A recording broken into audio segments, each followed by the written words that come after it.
Bill 2080, authorizing students enrolled in a virtual school to take virtual state assessments. So we'll start off with an overview by our reviser, Tamara Lawrence. Thank you for being here today, Tamara. I know sometimes I'm sure you think, I have other things to do in the afternoon, but we're glad you're here. I appreciate your appreciation.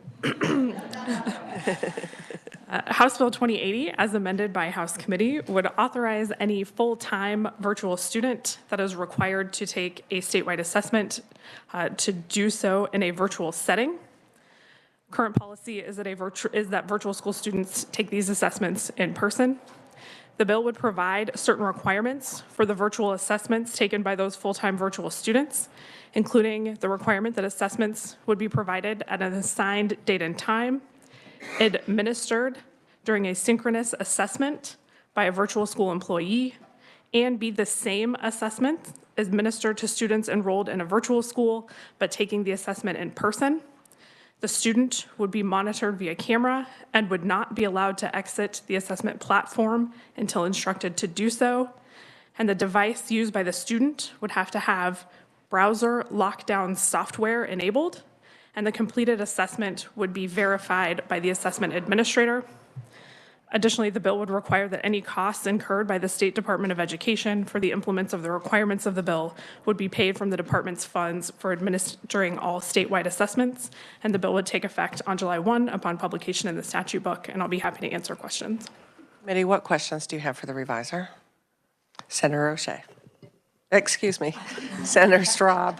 Thank you, Madam Chair. I'll She is take missing. that. She's a good decade younger than me. Thank you, Tamara. Is it current state law that students participate in state assessments if they're attending a public school? State law requires the state board to provide for assessments. I would have to look into the requirements for the students on that end. Do we have anyone from the Board of Education that would like to speak to that? I need you to, could you please come forward and just introduce yourself at the microphone?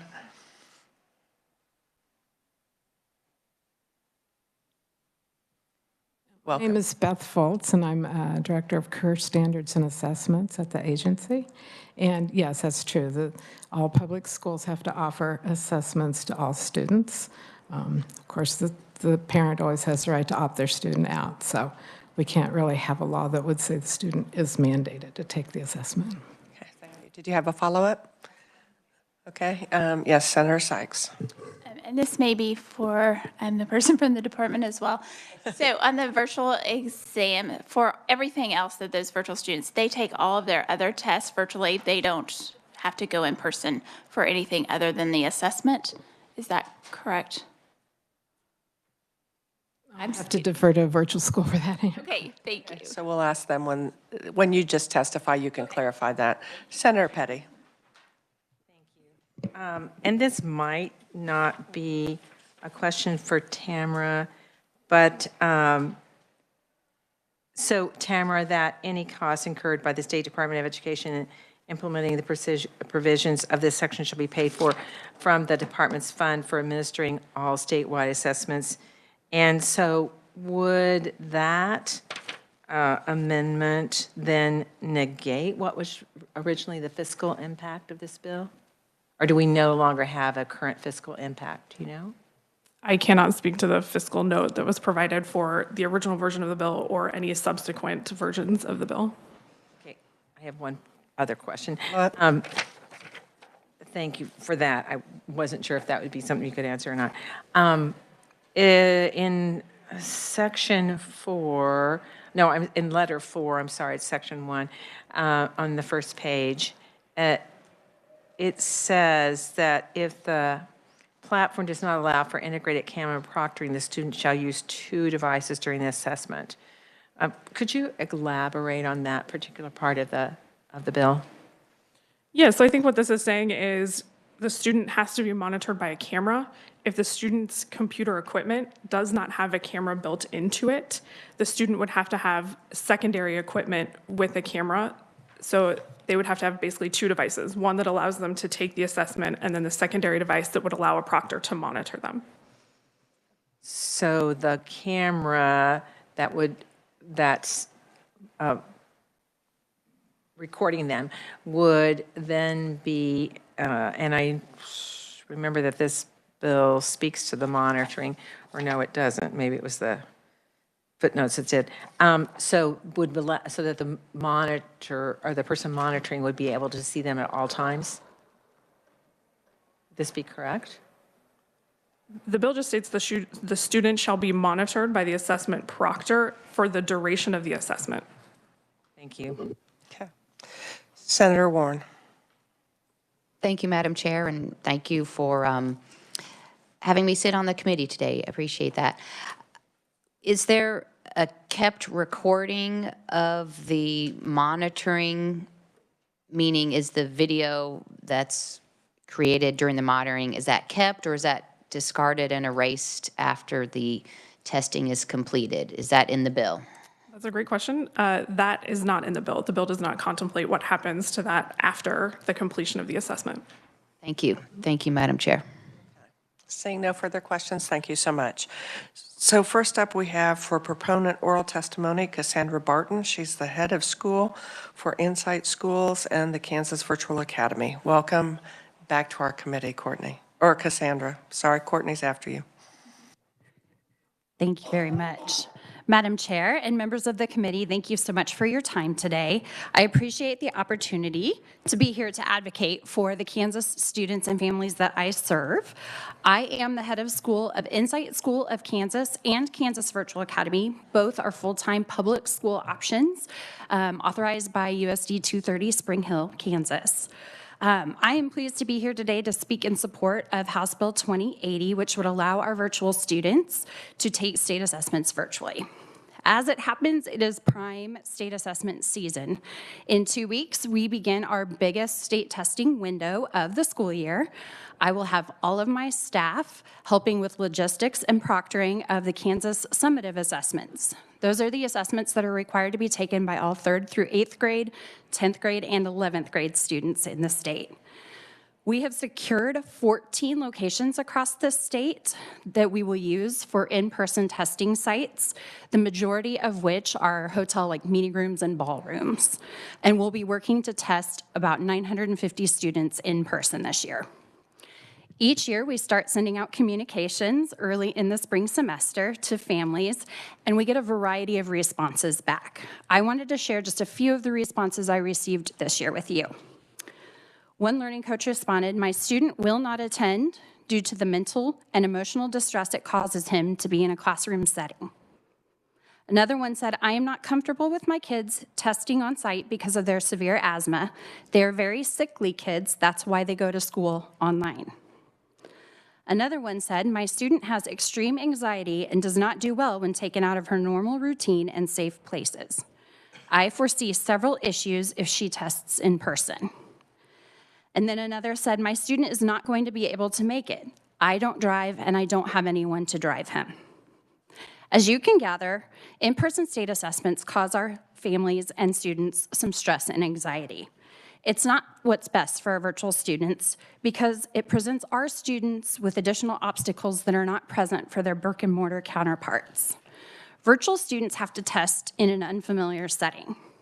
We use, as I stated, hotel ballrooms and meeting rooms as the majority of our testing sites. Once we've secured a testing site, each student in a tested grade level is then assigned to the nearest location on a given date.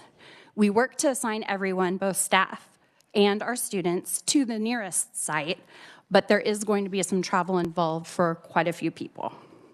Upon arriving at the testing site, the learning coach checks their student in with our staff, and the student enters the testing room. That alone can be very troublesome for some of our students, as they're not used to not having their learning coach right there with them as they're working on schooling.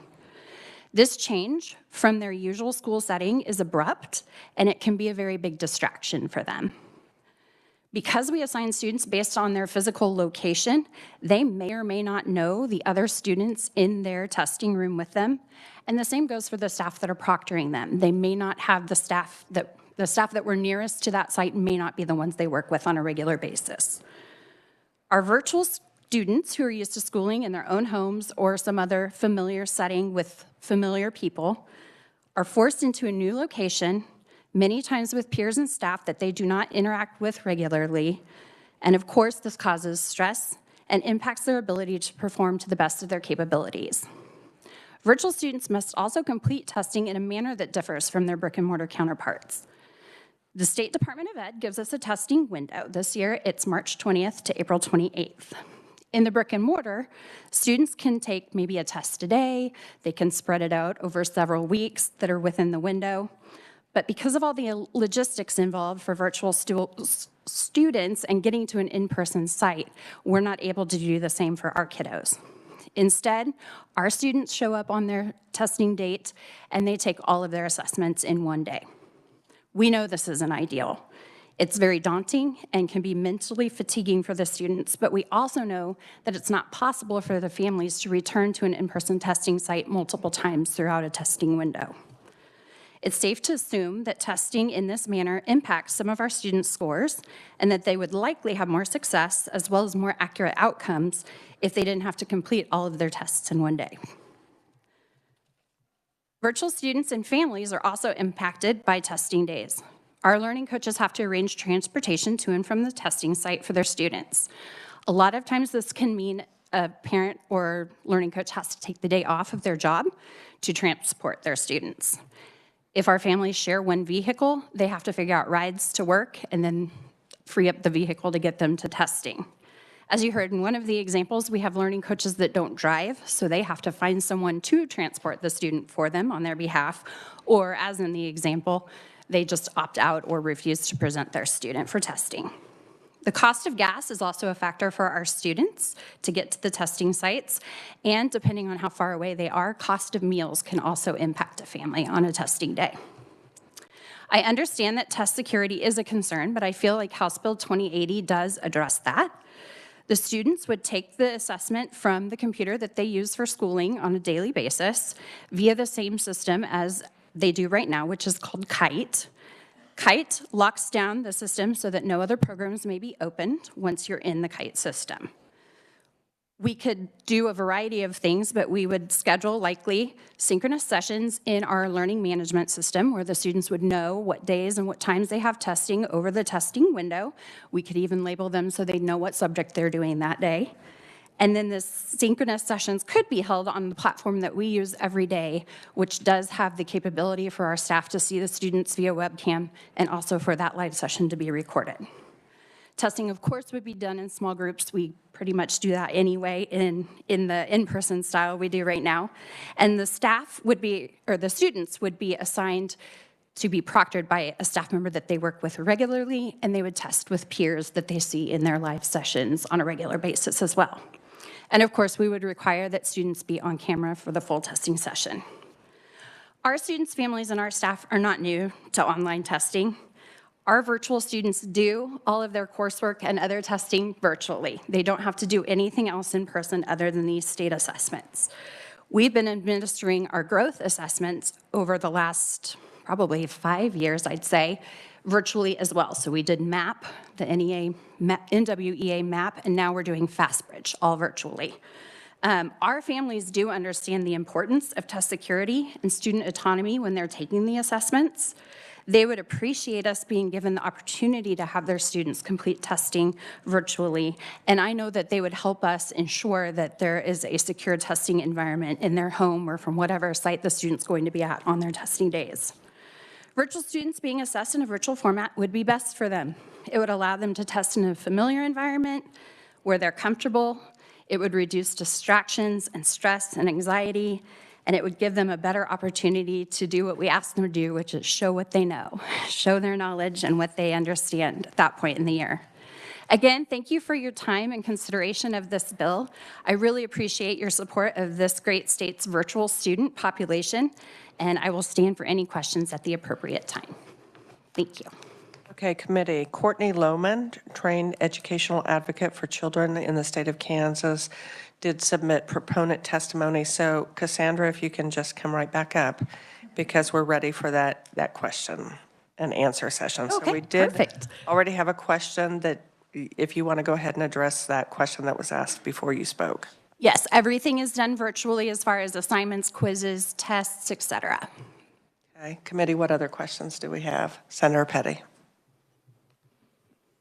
Thank you, Madam Chair. So, Cassandra, so how long have you been teaching virtually? I have been at the virtual schools since 2012, so I guess school year 11. Yeah, thank you. And you mentioned earlier, Madam Chair, do you care if I? You mentioned earlier about how many do you currently have students that are not taking the state assessments? We have students that opt out. Their parents opt them out. They do not want to present them for testing, which is a parent's right. But otherwise, all of our students in all of the required grades for all of the required tests are invited to a testing site. But you currently have ones that are opting. Yes, I have about 11% right now that have responded and have opted out. 11% have opted out? Mm-hmm. Okay. Is that kind of an average? I mean, if we look back over the past years? Over the past years, it's been interesting. COVID threw us a bit. Pre-COVID, we were around 90% participation rates. We had the year off due to COVID. The year after that, it was low. It was in the 40s because a lot of folks still had concerns and understandably chose not to present their student. Last year, we were back up into the 70s, and we're tracking that it's looking like we'll be around 70% or so again this year. Sorry, you'll be at 70%, but you said you had only 11% opt-out. Yeah, we still have about 200 that have not confirmed one way or the other. Okay, I was trying to Sorry, yeah, math doesn't add up. Hey, that 11% comes about close to that 90 that you said earlier. And you mentioned about stress. And so I'm trying to, I mean, to me that's, I hate to say it, but stress is never irrelevant. But stress is also in classrooms and Sure. in person. And so I would say that that's relatively the same if you're talking about, whether you're talking about a virtual student or whether you're talking about, I mean, I taught for a long time, whether you're talking about in-school settings. Yes, I know state assessments are stressful for all students. They want to do well and make their teachers proud.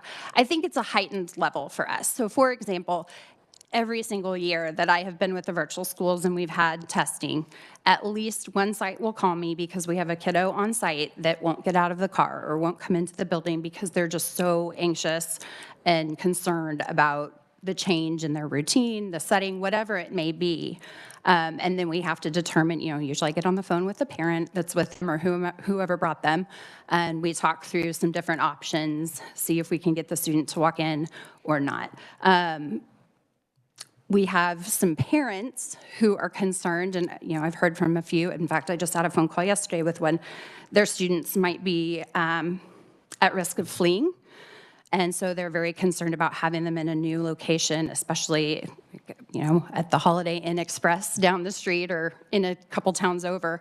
And so that's a bigger concern for them. And we talk through the options if they choose to come and present their student. They could stay on site, not in the testing room, but be there should there be any issues and their student needs them. Any student can take a break at any time and step out. But it's things like that that brought them to a virtual setting for schooling in the first place that kind of compounds itself when it comes to suddenly showing up at the hotel and taking your assessments. Senator Dietrich and then Senator Erickson.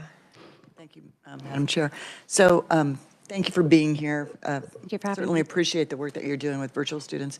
So I guess logistically, I'm just trying to picture what this would look like if they were to take the test virtually from their own setting, even though you can lock down everything so they're not accessing anything else. But they do need to have a camera or something to show whoever is proctoring Right. that they're not getting assistance from anyone. Right. So I guess my question is, when you're talking about hundreds of students or a couple hundred students even, how many people can proctor that would be able to watch these students from a screen? I just logistically am wondering what that would look like. Sure. So we'd have to do it in groups of 10 or less students at a time. So one staff person could pretty easily in our platform, and I would guess it would translate to other virtual platforms depending on how this would have to be instituted, should this go into law, can monitor that many students on the screen and see what they're doing and constantly keep an eye on things as they're watching. And a lot of our staff have 2 monitors, so they'd have probably the room open and then possibly the kite system open where they're seeing the progress, et cetera. That's what we do with our growth assessments as well. So, thank you. So, how many days do you think this would require, based on what you know now about your testing? Sure. So we'd have the full window. Right now, what we do, our approach is we kind of identify 2 weeks we're really going to kind of hit it hard. It's all things testing. So right now it's taking us, we have planned 9 days of testing. We'll do students in groups up to 20 right now in person, but a lot of our students have maybe an accommodation from a 504 or an IEP that they need a small group or a one-on-one. So we're getting it done in 9 days. We have about 60 to 70 staff that can proctor. So we'd have to think through, what do we want that to look like? Would it be 1 staff with 10 students or 2 staff with 10, or how we'd kind of divvy that up? I do think it would take us the full window. We would obviously spread it out where I wouldn't want students taking more than 1 state assessment a day. And I would love it if we could have different subjects for each of the weeks throughout the window so that we could really kind of let them breathe and have their normal routine, and then just do a little testing kind of here and there through the testing window. Senator Erickson. Thank you, Madam Chair. Thank you for being here. Just one of my roles many, many years ago was as a data and assessment leader for 259, and so I'm very familiar with how we used to do the state assessments. And I'm wondering, one of the things that we had to do was make sure that there were no visual aids on the walls. And so if they're doing this at home or in their normal learning environment, how would you account to make sure there aren't visual aids on the walls? Sure. So I've been toying with a lot of things, should things, go into place, and that is one of them. So what I am thinking we would do is obviously a lot of education up front of our learning coaches and our students, just preparing them how different it's going to be possibly next year versus the years past. I would make sure we've gone over all of those things. You've got to cover things, but our staff know our students really well. They know what students are in like a dedicated schooling room within their home and would have those things on the walls. So we'd talk about, can you show me, maybe even the week or 2 before the window opens, can you show me that you've got them covered or you took them down, or can we come up with a different place that your student will be located? Maybe it's mom's home office instead of the dedicated schooling room. Then what I would anticipate is our staff members, proctors, would get in the session and have the kids join. And the first few minutes of it is going to be, give me a tour of the room that you're testing in. Let's check it out. And they could take their laptop or their tablet or whatever device they had their camera on. Could just be a phone that they're on with the camera piece so that they can use their laptop to do the actual assessment. They could give just a quick panoramic view to the proctor, so the proctor could kind of check that off as we've double checked the setting and made sure that there aren't any aids available to them. That's my first few ideas. And that's what universities and community colleges have been doing for some time. Yeah, I do have a second question. I just encourage you not to take them out of the room in which they learn, because there's that visualization of those, even though they may not be showing, the student can look and visualize what that did say. So I'd encourage that. My other question is, back in the day, we used to provide students scratch paper. Some need to write down or work out, and we were required to collect that scratch paper that they worked from. So do you have a solution for, or do they still do that? And do you have a solution for that? Thank you. They do still do that, and very few students take us up on it. And I don't know if that's just because they're used to doing everything on the computer, and so they just they're not as tactile. They don't need to do it by hand. I don't have a system quite yet, but I think that's definitely something a few of us have talked about. We could, ask the parent, like, can you rip it up in front of the proctor before you exit from the live session or the synchronous session, so that we can see that it's been destroyed and thrown out. Or run it through a shredder, I guess, too, if they had one. Warren. Thank you, Madam Chair, and thank you for your testimony. I have 2 questions, if I may. The first one is along the same lines as Senator Erickson. What in the bill provides safeguards that over the camera, over the monitoring device, we don't have a proctor who is helping the student answer questions or some back and forth conversation to help with taking the assessment? There really isn't anything outlined in that, but our staff are trained. They do this all the time on other tests and quizzes and assignments. You know, they're used to seeing the students, watching body language to see, you know, if someone's talking, they'll turn and talk to them.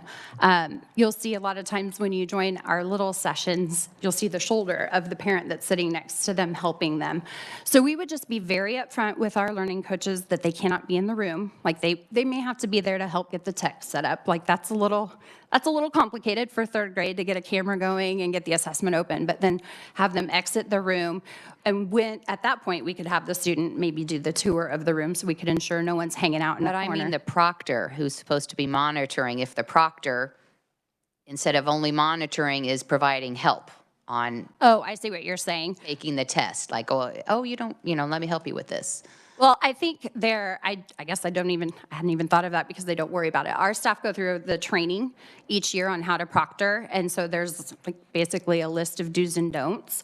It would be, that might Maybe have 2 proctors in a room at a could. time so that they can have some accountability and make sure, because when we're talking about state assessments, you're impacting students that Sure. aren't, just getting a grade in that particular class that student is also in. And depending on what system we're using or what platform, our live sessions are recorded, so we could definitely spot check. And as an administrator, I'd be walking around as well and jumping room to room to ensure that.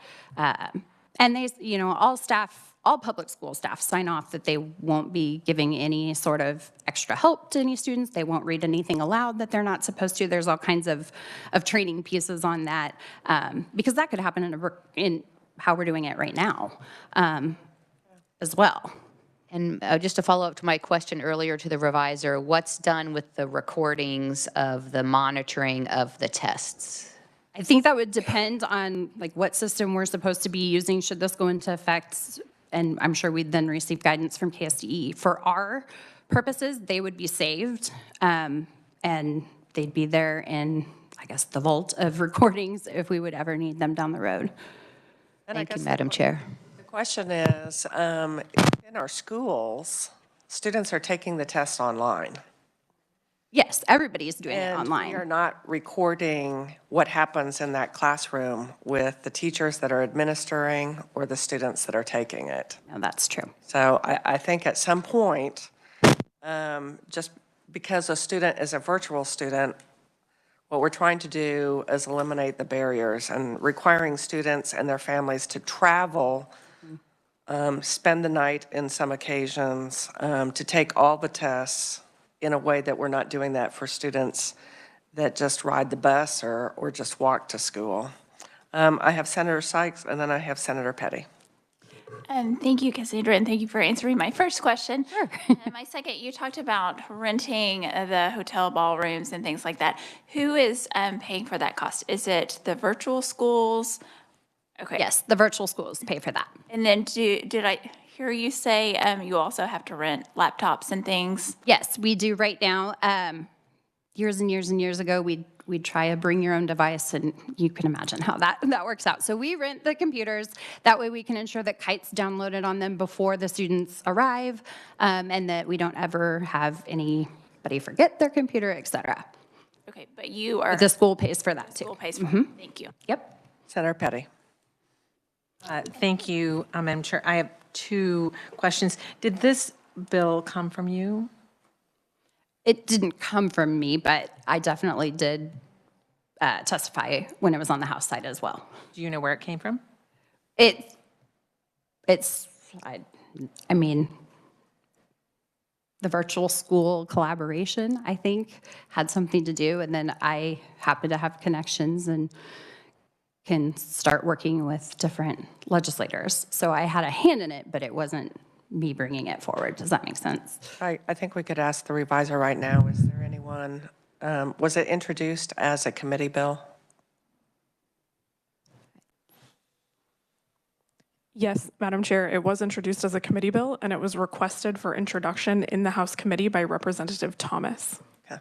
Thank you. And so, my last question, or my other question was, so when you talked about, or I think the question came up about proctoring, and so unless things have changed, your proctors, I mean, in the school setting, in brick and mortar setting, you have a set format to use, you have a set language to use.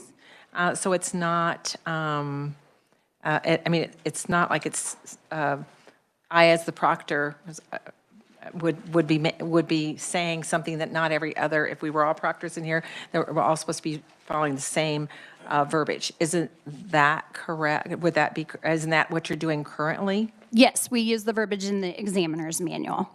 The only other thing was that you said, take a break at any time. In current, I mean, I would just say, when I've served as a proctor on ACTs, and I was a teacher, so we didn't take a break at any time. So wouldn't you still, there'd have to be set break times. I mean, don't you currently have set break times? No, we don't. Because our students can test at their own pace, they're not timed state assessments, and we do multiple in a day. Once we get the students started, then they're moving at their own pace throughout the day. So our proctors are going student to student as they finish up. They can take a break if they want to. Then we read them individually their next set of directions, and they get started on their next assessment. None of them are timed? No. Okay, thanks. Senator Gossage. Thank you, Madam Chair. I just want to say I'm in support of this bill, and having been a mother of a dyslexic son that I homeschooled with a virtual program, part of which is mine, and then part was a virtual program when he was in high school. And I've also proctored several different programs, especially as the district manager for Sylvan Learning Centers. We did lots of proctoring. And I can understand why there might be some concerns, but I think when you've got especially these kids that are, Adam was accustomed to our computer. He used that computer, was accustomed to that computer. And I think it's important for kids to be, especially these kids that have been virtually trained, to be at home at their own computer. And my understanding from these programs and from the proctoring that they do have them do a 360 around the room, make sure everything is covered up. And I assume this would be like that.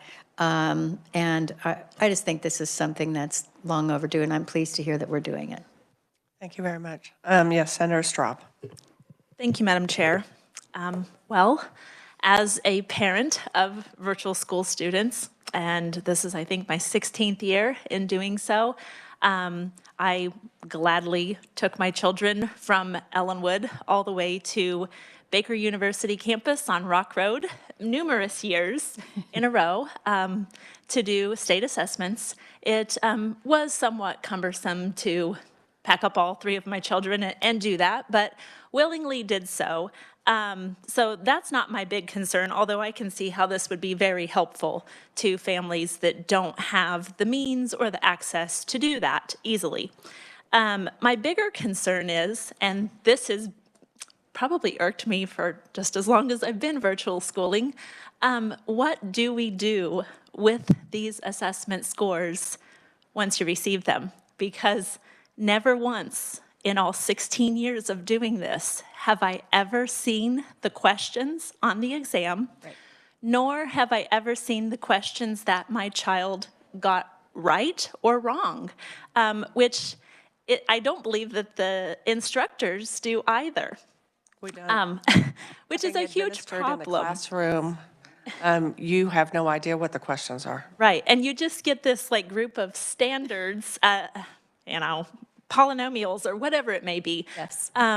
My second concern is that when we do get these assessment scores of meet standards, exceed standards, exemplary, also never once have those assessment scores ever determined what class or what teaching things were used in my child's education.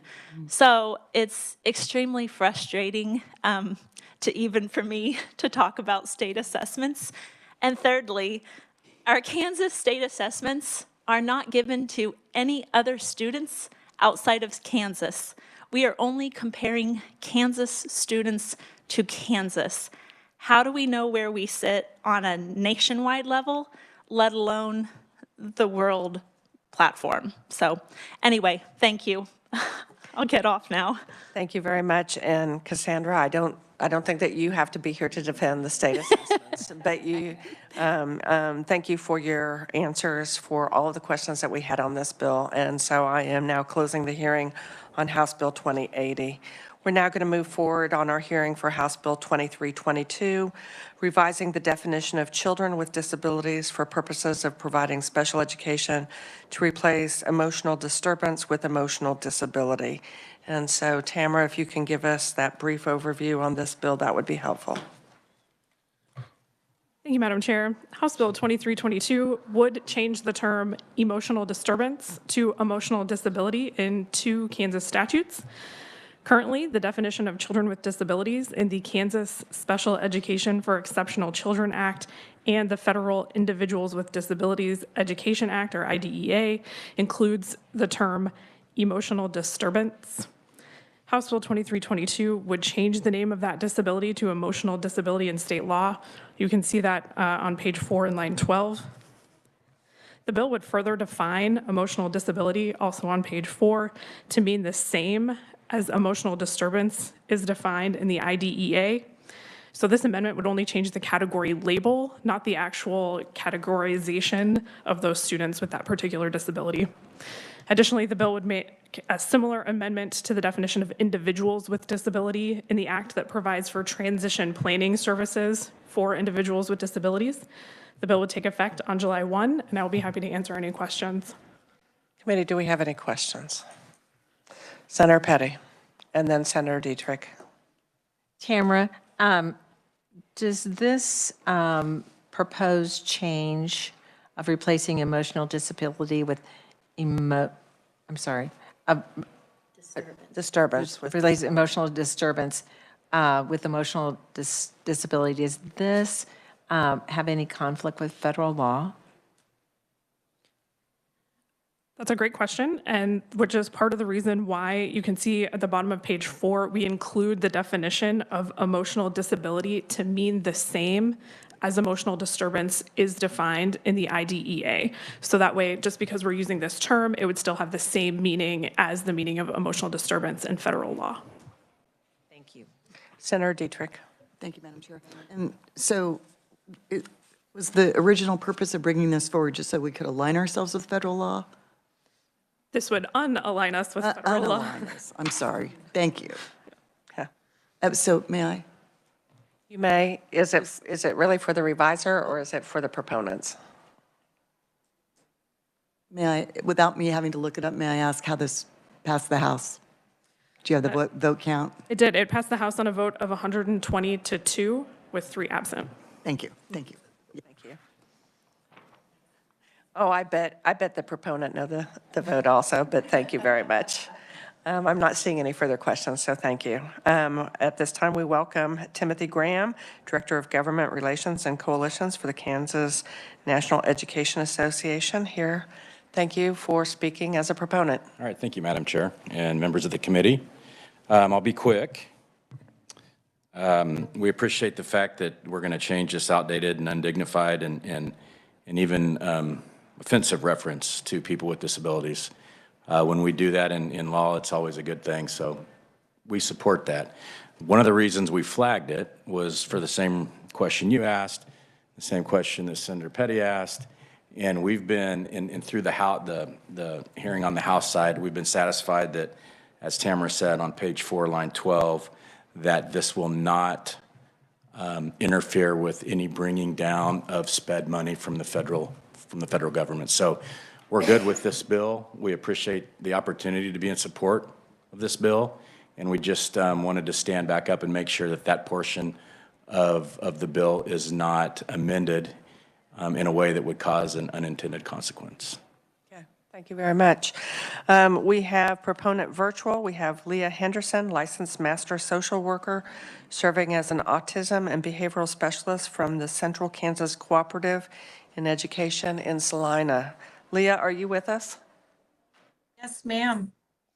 If you could briefly share with us We have your written testimony, but could you share with us the importance of revising this definition? Well, this is definitely close to my heart. We've been working on this bill, goes back as far as 3 years. I started with Representative Blake Carpenter 3 years ago. I've got over 22 years of practical experience working with countless families as they navigate meeting their children's disability needs at home, at school, in the community.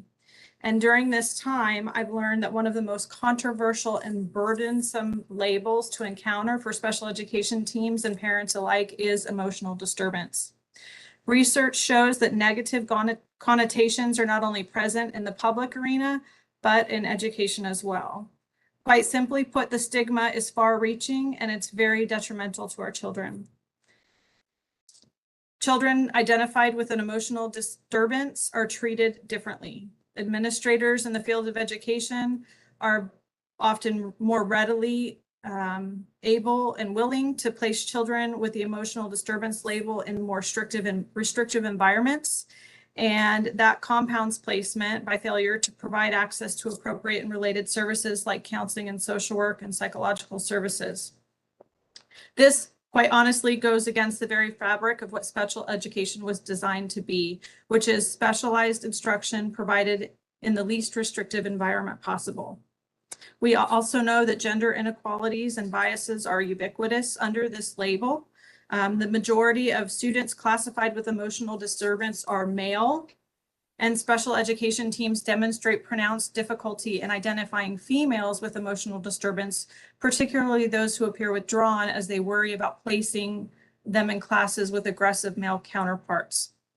In child-focused stigma research, we know that public stigma is condition-specific, basically stating general public reacts and responds differently according to a mental disorder label that person is presumed to have.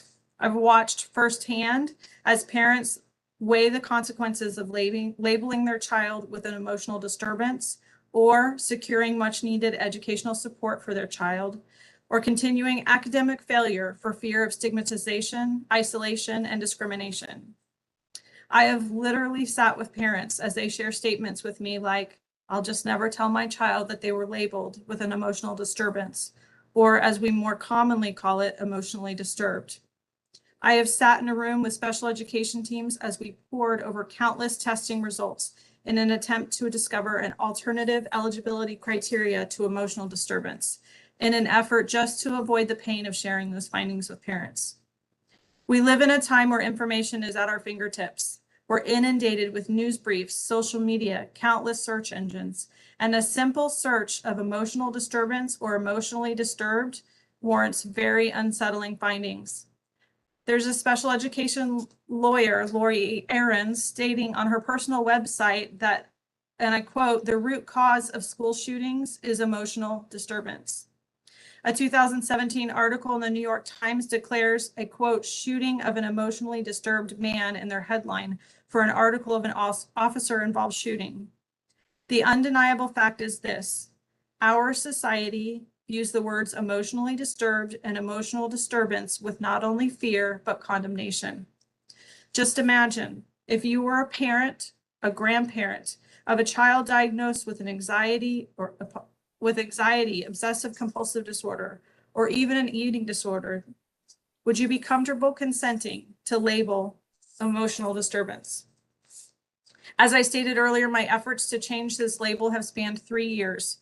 With the support of Representative Blake Carpenter, we spent countless hours garnering support for change. In the very beginning stages of our efforts, the Kansas Special Education Advisory Council, or SEAC, held a meeting on Thursday, January 14th of 2020, and we had a panel of representatives from the Kansas School Social Work Association, the Kansas Association of School Psychologists, the Kansas Parent Training and Information Center, or Families Together, the Kansas Coordinating Council on Early Childhood Development Services, and the Association of Community Mental Health Centers of Kansas to discuss this very proposed change.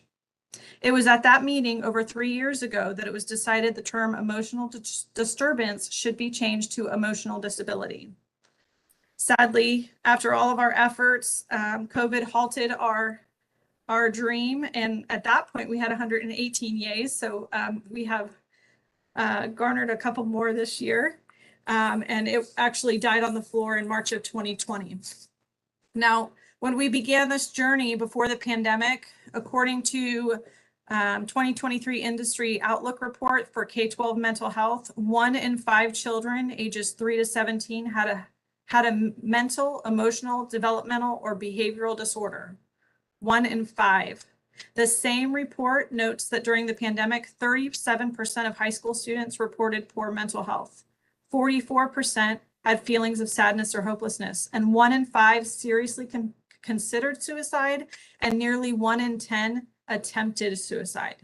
Among children aged 5 to 11, early in the pandemic, compared to the prior year, mental health-related emergency room visits increased by 24%.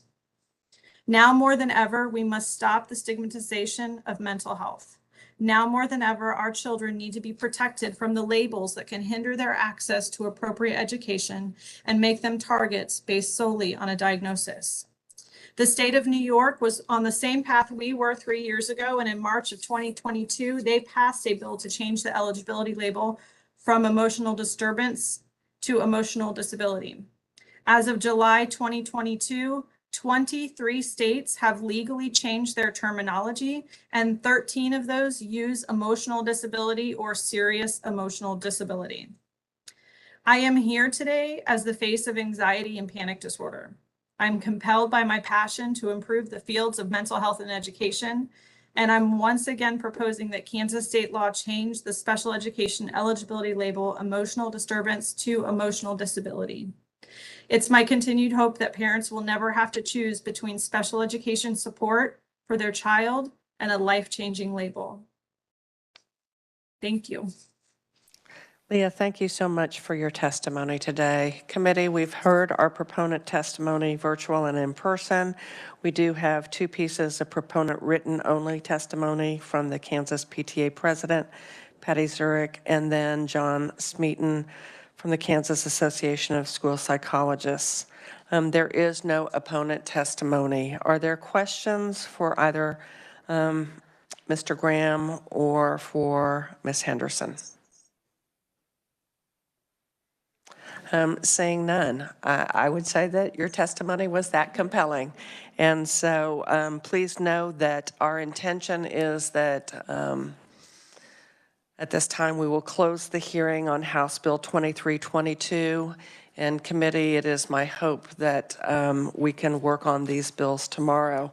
At this time, I would like us to work on House Bill 2238 that we had the hearing on yesterday. I think that we have pretty clear knowledge of what it was as far as the bill and the testimony from yesterday. Do I have a motion from anyone on House Bill 2238? Senator Gossage. Madam Chair, I move we move House Bill 2238 out of committee favorably. Okay, do I have a second? I have a second from Senator Erickson. Is there any discussion? Senator Petty. I just make some comments. I don't think that this bill is about fairness or women's sports. And I think it is an insult to female athletes. You know, and I think it's a bill in search of a problem. It's not, we don't have this problem in Kansas. It's interesting that when we have testimony that we predominantly have testimonies in opposition, they're all Kansans. You know, presently with KSHA, we have 79,000 students that are registered. We have 41,000 that are girls, and 3 are transgender girls registered. There have been no complaints filed, and KSHA has addressed the problem. As we had testimony yesterday talking about how the organizations, which would be the expectation that deal with sports, women's sports, and how they are addressing it, whether it's at our state level or at national competitions, that's where we should see this occurring. And this is government overreach. I vote no. Any other comments? Senator Sykes.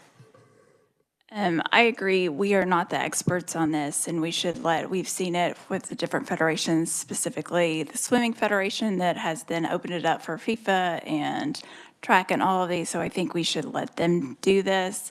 I do think it is a disgrace that today is Mental Health Advocacy Day, and we have a lot of youth, and it is known that bills like this are hostile rhetoric to these communities, and we are putting our youth in danger by passing this out of committee. Any other comments? Let's vote. All those in favor say aye. Aye. Opposed? Would you like to have your vote recorded? So I have a no vote from Senator Petty, a no from Senator Sykes. Senator Dietrich, did you want? Okay. So that motion does pass. Committee, our work is done for the day, and we are adjourned.